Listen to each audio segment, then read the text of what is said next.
È Natale e se io guardo intorno a me nelle città, ma anche nei media in genere, mi domando ma che cos'è Natale?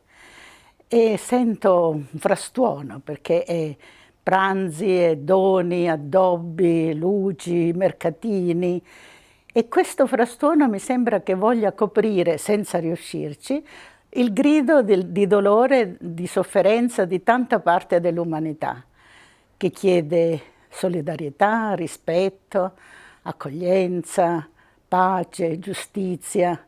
In definitiva chiede amore e l'uomo non glielo sa dare, ma Dio sì.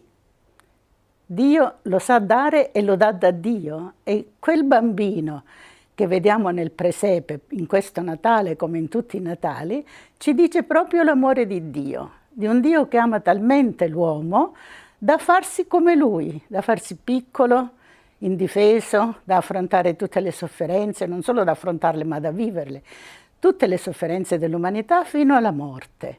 Un Dio che in questo modo, venendo a vivere fra gli uomini, ridice il suo sì all'umanità per ricongiungerla ancora una volta a Lui.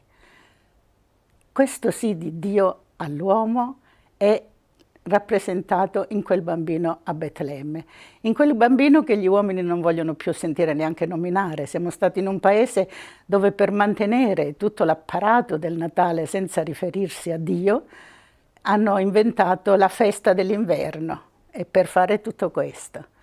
Eppure questo Dio ama l'uomo, continua ad amare l'uomo e ce lo ridice ancora.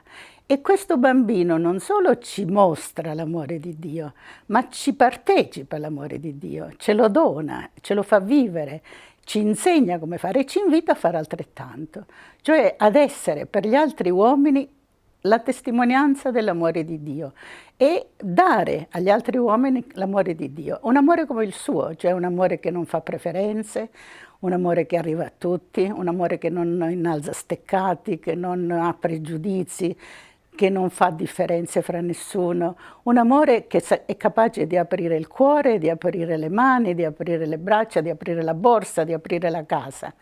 E se un amore così vive fra gli uomini, allora è Dio stesso che vive fra gli uomini. E Lui è l'unico capace di far casa a tutti, di far famiglia con tutti, di rendere tutti fratelli, di far veramente festa. E questo è Natale. E se noi viviamo così, questo è il vero Natale per noi. E questo Natale che io vorrei vivere e che vorrei augurare a tutti. Buon Natale!